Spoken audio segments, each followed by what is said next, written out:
Graça e paz para todos vocês que estão conosco. É um prazer estarmos juntos em mais um domingo de celebração da família. Os irmãos sabem que nós estamos aqui todos os domingos trazendo uma palavra de esperança ou procurando trazer uma mensagem de esperança para os irmãos nesses dias que passamos de pandemia. Ainda estamos atravessando por isso. E aí me veio uma pergunta que é: por que nós passamos tempos difíceis? Eu queria ler com vocês um trecho da Bíblia que está em 2 Coríntios, no capítulo 4, a partir do versículo 7. Eu vou ler do versículo 7 até o versículo 11, que diz assim: Temos, porém, esse tesouro em vasos de barro, para que a excelência do poder seja de Deus e não de nós.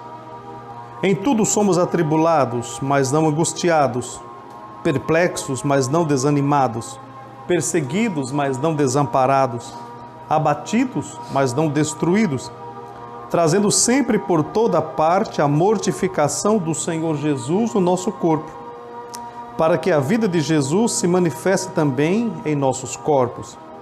E assim nós que vivemos estamos sempre entregues à morte por amor de Jesus, para que a vida de Jesus se manifeste também à nossa carne mortal. Eu me deparei com esse texto enquanto me perguntava: por que sofremos? Por que temos tanta dificuldade? E eu confesso aos irmãos que eu pude entender que quanto mais nós nos afastamos de Deus, quanto mais a humanidade se afasta do seu Criador, mais ela arranja problemas sobre a sua própria cabeça. Então esse afastamento de Deus, ele é, a meu modo de ver, a causa de tanto problema existencial, de tanta dificuldade de encarar a vida e de tantas dores e de tantos sofrimentos que nós arranjamos para nós mesmos. A verdade, irmãos, é que nós temos certos valores e acumulamos certos valores que são contrários à palavra de Deus. Na maioria desses valores, o que segue-se a ele, ou que originam esses valores que nós nos apegamos, sempre é que nós queremos conforto. Nós não gostamos de ser movidos do nosso lugar. Nós gostaríamos, se não a maioria de nós gostaríamos que as coisas se arranjassem sem que fizéssemos absolutamente nada, sem que tivéssemos que fazer esforço algum, porque nossa natureza é nunca deixar o conforto, nunca deixar aquele lugar de bem-estar. Então nós não queremos nos mover, nós buscamos também não envelhecer. Nós temos uma dificuldade enorme de encarar a velhice, de encarar a morte, isso é muito antigo. Nós buscamos várias maneiras, em cremes, em massagens, em spas, em várias outras coisas para rejuvenescer. Não queremos mostrar essa aparência, entre aspas, decadente, que a velhice nos proporciona. Então nós queremos mesmo usufruir de tudo. E nos revoltamos quando as coisas fogem do nosso controle. Por querermos isso, por buscarmos isso, na maioria dos casos, essa busca nos afasta de Deus. E esse afastamento de Deus, como eu falei no princípio, talvez seja a causa do nosso sofrimento. Eu vou falar talvez na esperança de que você reflita, de que você pense, de que você entenda comigo isso, e assim nós vamos construindo alguma coisa para o nosso elevo espiritual. Mas aí a pergunta persiste: por que Deus nos deixa sofrer? Nós pensamos, se Deus é tão bom, se Ele é um Deus tão maravilhoso, se Ele é um Deus, como a Bíblia diz, Ele é um Deus de amor, se Ele é um Deus que ama de forma que nós não compreendemos, por que Deus nos deixa sofrer? Será que Deus, pensei eu, será que Deus sente prazer na nossa dor? Será que Ele se alimenta das nossas incertezas, das nossas angústias? Bom, a resposta é óbvia, é claro que não, Deus não se alimenta disso. E Deus não sente prazer em nada disso, pois a Bíblia diz que Deus, Ele não tem sequer prazer na morte do ímpio. Veja bem, E por quê? Porque Deus sabe que depois da morte o ímpio se perde dele.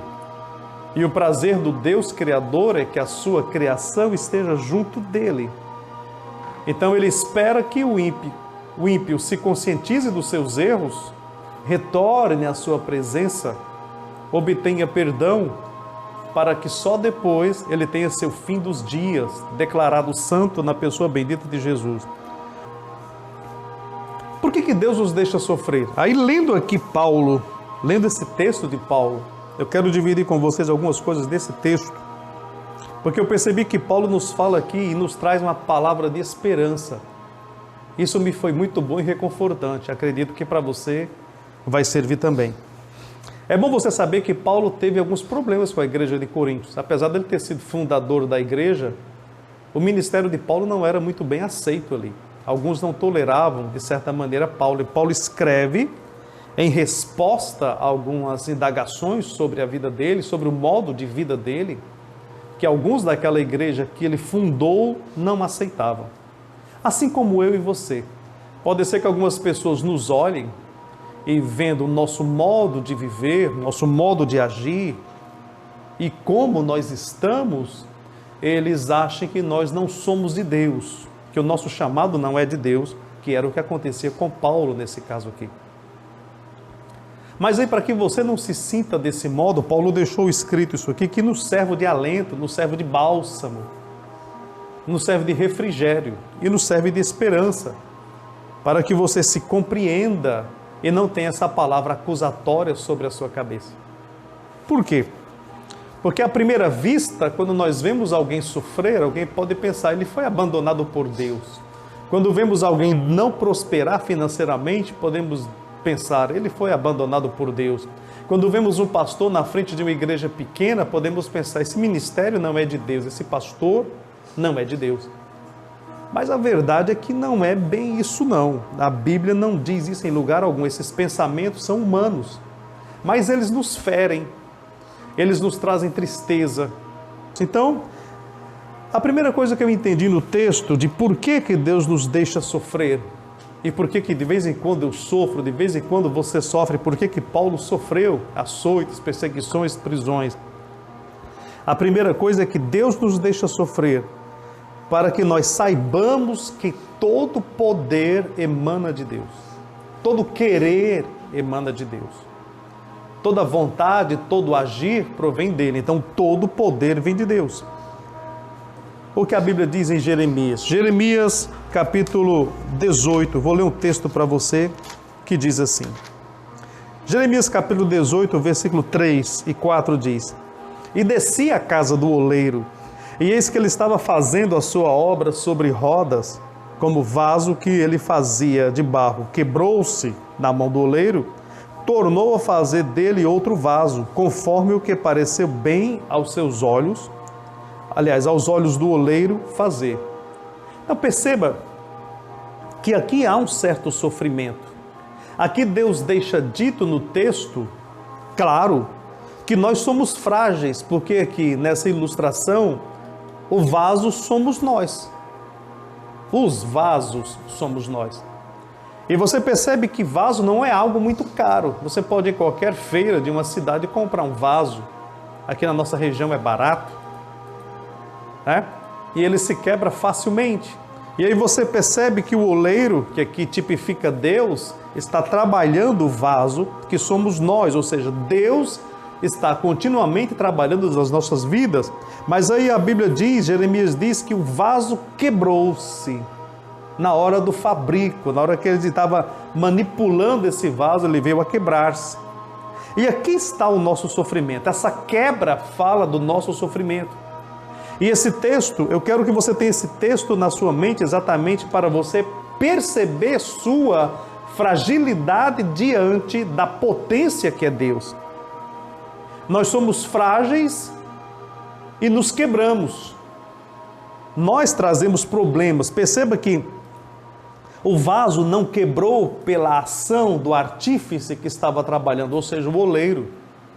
Ele quebrou-se por si, no manusear. Nós nos quebramos a nós mesmos. Às vezes até o oleiro quer trabalhar conosco de certa forma e nós somos rebeldes, como eu falei no princípio, queremos o nosso conforto e não nos deixamos moldar pela vontade do oleiro. Então somos frágeis, nós não temos valor, não somos um objeto muito caro. E para que alguém entenda o que tem de valor em nós, como vasos, eu preciso que você entenda que o que tem de valor em você não é o seu corpo, não é o que está por fora, não é o que as pessoas conseguem ver, mas o que é de valor em você é exatamente o que está por dentro, é a sua alma. Essa que Deus quer mudar, que Deus quer salvar, essa que Deus quer trabalhar. Então o que está dentro de você é o que tem valor e não o vaso por si, que é o seu corpo, na comparação ao texto bíblico. Então perceba, um vaso de barro não chama a atenção de ninguém, ele é apenas um vaso. Ele pode servir para decoração, como cada um de nós.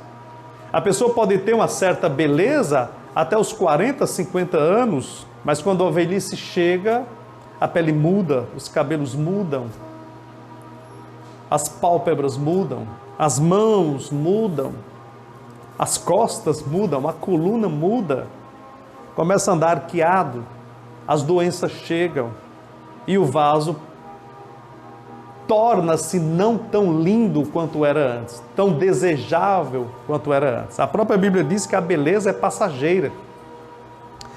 O vaso não chama muito a atenção. E Paulo sabia que o que deveria chamar a atenção não era ele, não era o corpo,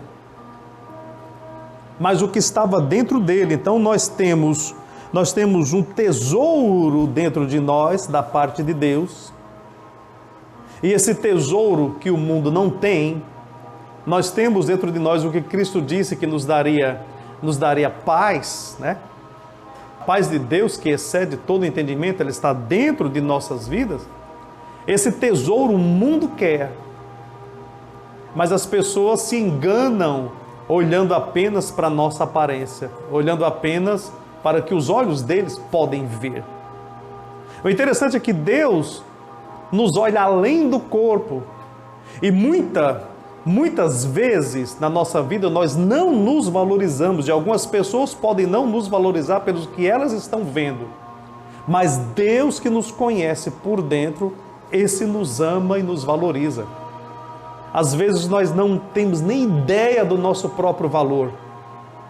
Só entendemos isso quando o inimigo se levanta, quando jogam pedras, quando há uma chacoalhada na vida, quando alguma coisa nos mostra que alguém quer roubar alguma coisa que nem nós mesmos víamos que tínhamos de valor dentro de nós. Enfim, Jeremias desce à casa do oleiro e vê o oleiro trabalhando e vê que o vaso, o barro, quebrou-se por causa da fragilidade. Como eu falei, o que temos de valor está por dentro. E como eu falei, vaso se quebra. Para que o que está dentro de nós, que é o que tem valor, seja pego, necessário é que o vaso seja quebrado. Se você lembrar de Gideão, você vai perceber que Gideão foi chamado para comandar 300 homens contra um sem número de inimigos. E depois de todo o arranjo divino sobre o exército que estava com Gideão, Deus manda voltar os covardes, depois faz o teste das águas, no final sobram 300 homens com Gideão.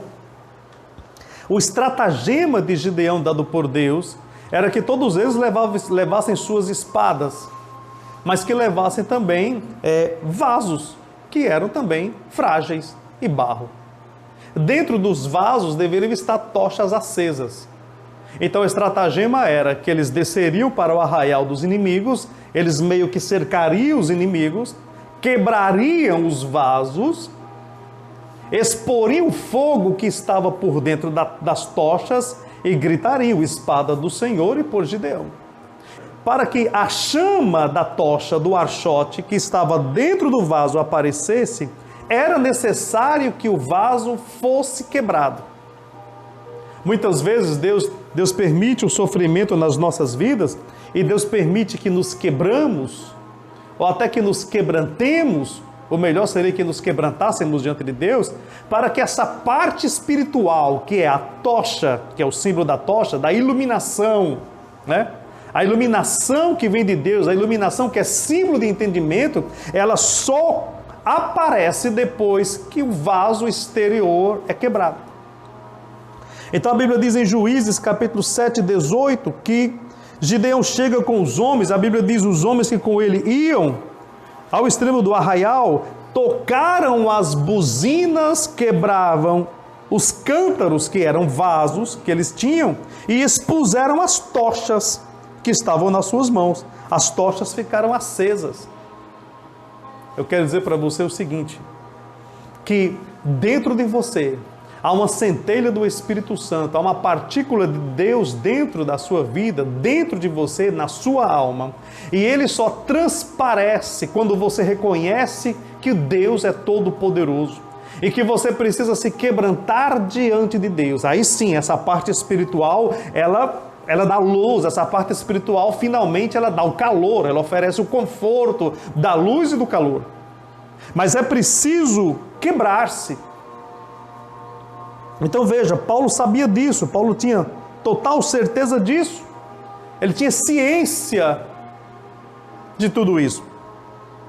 A segunda coisa que eu percebo é que Deus, apesar do nosso quebrantamento, apesar das nossas tristezas, apesar das nossas lutas, Deus, apesar de todos os problemas que vêm sobre a nossa vida, Ele permite que o sofrimento venha também para que saibamos que é a mão de Deus quem nos sustenta.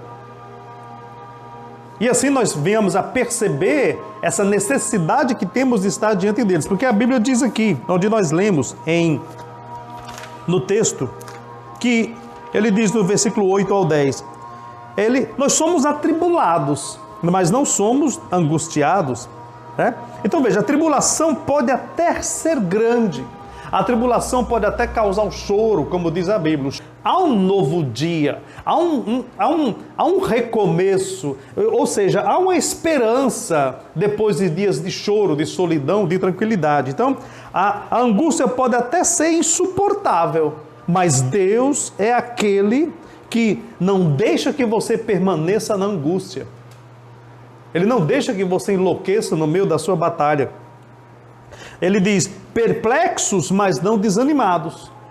Nós ficamos muitas vezes de boca aberta, ou seja, perplexo, quando vimos um amigo, quando percebemos um amigo de longa data nos abandonar, nos virar as costas, ou nos desconhecer. Nós ficamos perplexos quando ouvimos um filho dizer uma frase que nós nunca falaríamos para os nossos pais. Nós ficamos perplexos quando vemos o desrespeito dentro de casa. Nós ficamos perplexos quando sentimos a traição do nosso cônjuge. Isso acaba com a nossa vida. Isso nos entristece demais. Mas a Bíblia diz que nós não desanimamos, perplexos, mas não desanimados. Ou seja, nós continuamos apesar da dificuldade. Nós continuamos apesar desse vento contrário. Depois ele diz, perseguidos, mas não desamparados. Nós também temos esse problema que Paulo teve na vida dele, nós temos na nossa vida também. De vez em quando a perseguição no trabalho, de vez em quando a perseguição entre os amigos, de vez em quando a perseguição até na própria igreja. E por que não? Na igreja nós temos isso também. Nós vemos problemas de pastores empurrando pastores, de igrejas falando mal de outras igrejas, uma perda de tempo total, uma perda de tempo e de energia naquilo que não constrói, mas infelizmente temos. Porém, nós somos perseguidos, mas ele diz, não somos desamparados. Olha que maravilha. Abatido, porém não destruído. Estar abatido é uma coisa, estar destruído é outra coisa totalmente diferente. Então, no meio desses paradigmas, no meio dessas dualidades que ele lança, ele mostra que Deus é quem nos sustenta no meio de toda essa problemática, no meio de todo esse sofrimento. E essas coisas vêm contra as nossas vidas, invariavelmente, quando elas acontecem, elas nos quebram. Elas nos fazem sofrer, nós não estávamos esperando determinados acontecimentos. Eu já atendi irmãos que conversando comigo diziam, pastor, por que isso veio sobre a minha vida? Eu não mereço, eu não plantei tal coisa, ele não entende. E isso pode até gerar uma certa revolta contra Deus, contra a igreja, enfim, contra a irmandade, mas a Bíblia nos mostra que Paulo não tinha esse espírito de revolta contra ele. Ele prosseguia. Apesar de não ser reconhecido, prosseguia. Apesar do ministério dele não ser reconhecido, prosseguia. Apesar de não ser aceito, prosseguia. Apesar das pessoas não olharem para ele, não ver crescimento, ele prosseguia. O engraçado é que tem uma frase de Paulo que fala muito bem, que se encaixa aqui nesse contexto. Ele diz, olha, deixando para trás as coisas que para trás ficam, eu persigo para o alvo. Ou seja, Paulo tinha um lugar para chegar. Ele tinha um alvo a atingir e ele deixava tudo isso de lado, passava por tudo isso e continuava a sua trajetória. O que eu quero que você aprenda com isso? Deus tem um ministério na sua mão e na sua vida. Você também deve continuar. Você não deve olhar para quem te abandonou. Você não deve olhar para quem te traiu. Você não deve olhar para quem te apunhalou. Você não deve olhar para quem levantou falso testemunho contra a sua vida. Você tem que prosseguir porque Cristo tem um ministério na sua vida.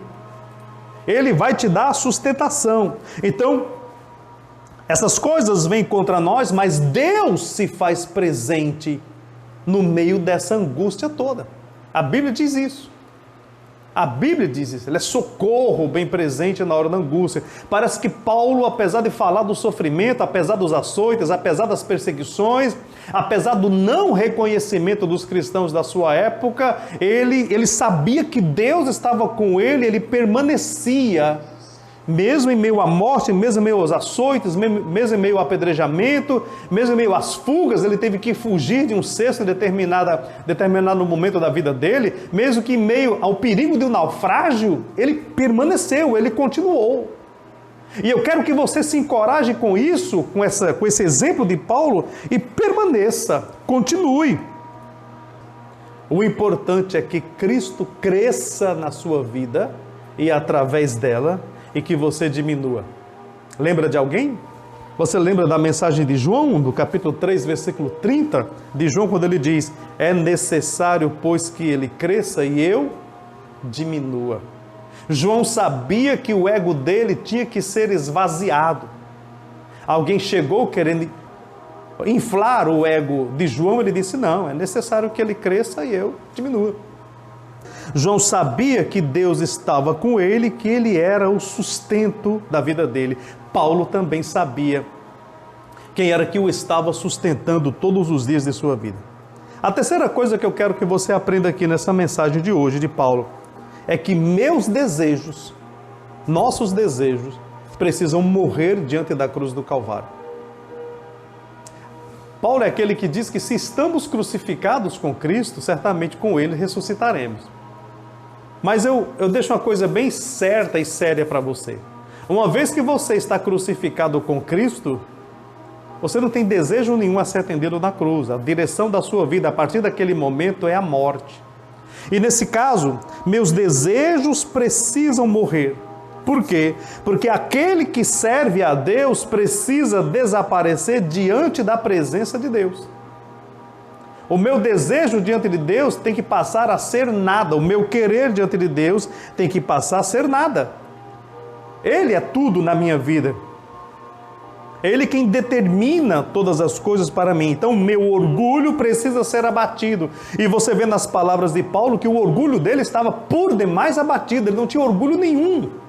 Depois de levar tanta pancada, depois de levar tanta pedrada, depois de levar tanto aponte, tanto açoite, depois de ser acusado de algumas coisas, Paulo, aquele orgulho daquele fariseu, daquele que tinha aos seus pés as roupas do primeiro mártir, aquele que tinha cartas para levar presos os cristãos, já era outra pessoa. Ele não era mais o mesmo. Desde o dia em que ele caiu da sua cavalgadura e teve um encontro com Cristo, ele passou a ser outra pessoa. O seu orgulho caiu por terra. O que eu quero que você aprenda? Que o seu desejo precisa morrer. 2 Coríntios capítulo 12, versículo 7, a Bíblia diz assim: para que não me exaltasse pela excelência das revelações, foi-me dado o espinho na carne, a saber, o mensageiro de Satanás, para me esbofetear, a fim de não me exaltar. Aqui está. Paulo teve excelentes revelações de Deus, mas ele não ufanava, ele não se ufanou, ele não inchou o seu ego por causa disso. E nem Deus permitiu que ele se inchasse de orgulho diante de tudo aquilo que foi revelado para ele. Paulo aprendeu que o desejo dele, que a vontade dele, deveria morrer na cruz do Calvário diante da glória de Deus, que é o dono, que era dono da vida dele, mas que é dono de nossa vida. O que nós aprendemos aqui também? A renunciar. Enquanto eu não renuncio, causa dor. Quando eu renuncio, libera. Enquanto eu tenho um apego muito grande a algo, o perigo de perda desse algo dói, causa dores. Mas quando eu abro mão e quando eu digo é do Senhor, entrego nas suas mãos, está nas melhores mãos, a perda já não dói mais, porque eu já entreguei anteriormente. Eu já dei na mão de Deus anteriormente, então eu preciso renunciar. Para que Cristo se manifeste nas nossas vidas, é preciso uma renúncia do meu eu. É preciso a renúncia do meu ego. O que diz em Mateus 16, 24, a Bíblia diz assim: então disse Jesus aos seus discípulos, se alguém quiser vir após mim, renuncie-se a si mesmo. Olha, renuncie-se a si mesmo. E tome sobre si a sua cruz e siga-me. O que Jesus está ensinando? Que uma vez que eu chego até a presença dele, eu preciso abrir mão da minha vontade para bem servi-lo. Ele mesmo ensinou noutra feita que não dá para servir a dois senhores. Ou eu sirvo a Deus, ou eu sirvo a Deus. Não dá para servir a Deus e as minhas paixões e as minhas vontades. E Paulo sabia disso. Paulo tinha ciência disso. Ele tinha certeza disso. Tanto que ele diz, olha, não veio sobre vós tentação humana, mas fiel é Deus que não vos deixará tentar acima do que podeis suportar. Antes da tentação, ele dará também o escape para que possais suportar. Isso está em 1 Coríntios 10, 13. Ele sabe que tudo que vem sobre nós, todas as circunstâncias que a vida nos oferece, vindas de Deus, ele vem exatamente na medida em que conseguimos suportar. Deus nunca nos dará uma carga por demais pesada que nós não consigamos carregar. A quarta coisa que eu quero que você aprenda sobre essa leitura de Paulo, e para que você tenha esperança, é que, querendo você ou não, nós morremos a cada dia. E quando eu estou falando de morte, não é a morte do corpo. É quando chegamos a Jesus, o velho homem vai desaparecendo pouco a pouco. E nós vamos nos conformando em Cristo. Nós vamos nos tornando parecidos com o autor e consumador da nossa fé. A tendência é que fiquemos parecidos com aqueles que nos amou de tal maneira que se deu na cruz do Calvário por todos nós. Vamos para a Bíblia, 2 Coríntios 4, 11 e 12, diz assim: assim nós que vivemos estamos sempre entregues à morte por amor de Jesus, para que a vida de Jesus se manifeste também na nossa carne mortal, de maneira que em nós opera a morte, mas em vós a vida. Olha que texto interessante, que texto que, se você perceber bem, o texto de alguém que tinha certeza que sua vida não lhe pertencia. Tanto que ele chega a dizer, né, que quem vive nele agora é Cristo. Não é mais ele que vive, é Cristo. Ou seja, eu mato minha vontade, eu amortizo minha vontade, eu subjugo a minha vontade, o meu querer, diante da vontade do querer de Deus. Então, primeiro vem a vontade dele sobre a minha vida. E depois vem o que ele quer para a sua vida, e não o seu querer. Porque Paulo sabia que, como escravo, ele dependia inteiramente de Deus. O que é que você precisa aprender? Nós precisamos aprender que dependemos inteiramente de Deus. Não adianta me afastar de Deus. Não adianta buscar loucuras. Isso só vai nos trazer sofrimento, isso só vai nos trazer dificuldades. Quanto mais afastados ficamos, mais em trevas densas entramos. Quanto mais perto chegamos, mais as trevas se distanciam de nossas vidas. Isso é uma grande verdade. Mas para entender o sofrimento, eu preciso entender que o sofrimento ele deve trazer algum benefício.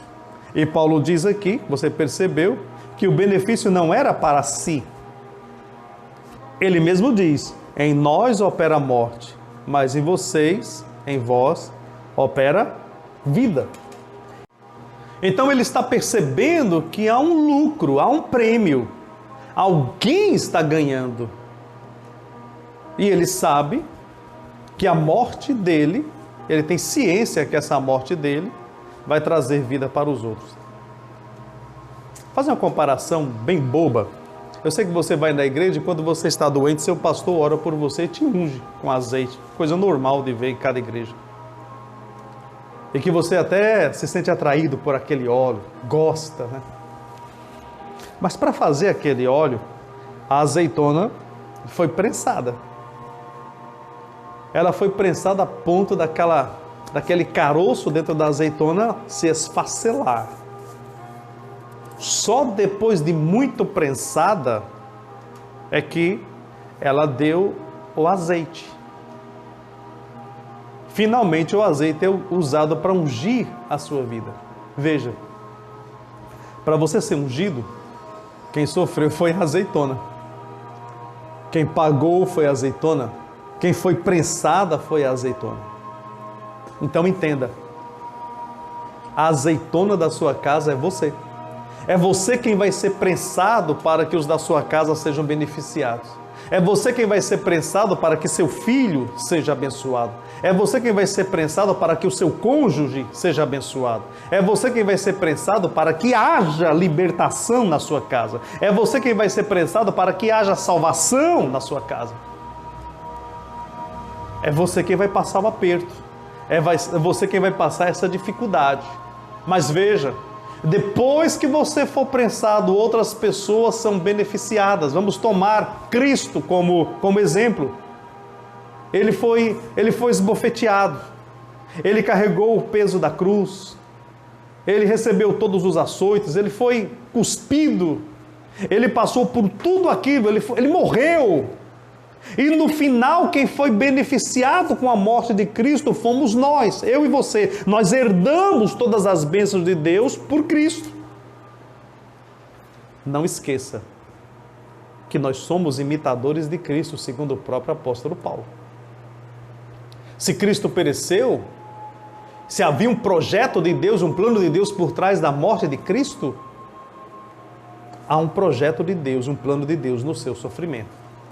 Você não está sofrendo aí de graça. Você não está sofrendo a sua solidão de graça. Você não está sentindo esse medo de graça. Você não está sentindo o abandono de graça. Você não está sentindo nada de graça. Há um projeto de Deus, há um querer de Deus. E você pode não estar entendendo e compreendendo nada agora, porém, quando se manifestar a vontade de Deus através da sua vida, na sua casa, nos seus parentes, nos seus amigos, aí sim você perceberá o que Deus fez e como Ele trabalhou. Outro exemplo interessante que você pode ter na cabeça é o exemplo de Jeremias. O barro ser transformado em vaso. Aí você pode pensar que para o barro ser transformado em vaso, ele passa por um processo. Então esse exemplo do barro ser transformado em vaso de Jeremias serve para mim e para você aqui também. Ele é pisado, amassado, umedecido com água, pisado na olaria com os pés de alguém, batido várias vezes, tirado a impureza, tirado as pedras, tirado as palhas que podem estar, os gravetos, ele é limpo. As mãos de um perito estão trabalhando para dar liga, para que ele tenha umidade suficiente para ser moldado. E esse trabalhar do oleiro em fazer com que sua matéria-prima, barro, tirado do chão, matéria de não muito valor, ser pisado, amassado, umedecido continuamente, ser pisado, amassado, umedecido, ser limpo, é um processo longo. Isso também é um processo que caracteriza a dor, caracteriza a tribulação. Então pode ser que você se sinta como barro, está sendo pisado. Tem hora que vem uma aguinha, dá um refrigério, depois você é pisado outra vez, depois é limpo algumas coisas, é tirado da sua vida algumas coisas que você se apegou, que você não queria se livrar. Eles vão tirando essa pedrinha, essa palha, esse graveto, ele vai tirando o que não interessa. O oleiro vai fazendo isso, e pode ser que isso seja o seu sofrimento, pode ser que isso seja o seu momento de dor, o seu momento de solidão. Mas lembre, o barro não tem consciência do que ele vai se tornar. Mas, entenda bem, que aquilo que ele vai se tornar no futuro já está no coração do oleiro, já está na mente do oleiro, ele já sabe o que fazer. O que eu quero que você aprenda hoje? Deus sabe o que fazer com a tua vida. Ele sabe como trabalhar na sua vida. Ele sabe que forma Ele quer dar para você. E pode ter certeza, todo vaso diante de Deus é vaso de honra. Quando Ele põe as mãos, o que Ele pega, Ele abençoa. Ele muda a trajetória, Ele muda o rumo de vidas. Ele muda tudo isso. Creio que você aprendeu alguma coisa com essas poucas palavras. O meu intuito é ser objetivo. Então, enquanto você não desistir do seu ego, você vai sofrer. Enquanto você não decidir das suas paixões, você vai sofrer. Mas quando você abrir mão de tudo, entregar a sua vida ao Senhor, que de fato é doador dela e dono dela porque Ele a comprou, todas as coisas vão começar a se encaixar no seu devido lugar. Se prepare depois que você fizer isso. Se prepare porque você vai ver a mão de Deus te abençoando de forma que você nunca pensou, de forma que você nunca imaginou. E o melhor, você vai ver a bênção de Deus vindo em direção à tua casa e à tua vida, por lugares que você também nunca imaginou, por pessoas que você nunca imaginou e de formas que você também nunca imaginou. Meu querido, Deus é contigo. Espero que você esteja bem. Espero que a sua família esteja bem. Oro para que vocês estejam diante da presença de Deus. É por isso, essas são algumas causas que eu vejo no apóstolo Paulo, que são o motivo do nosso sofrimento. Então você se console com essas palavras. Em nome de Cristo Jesus. Amém.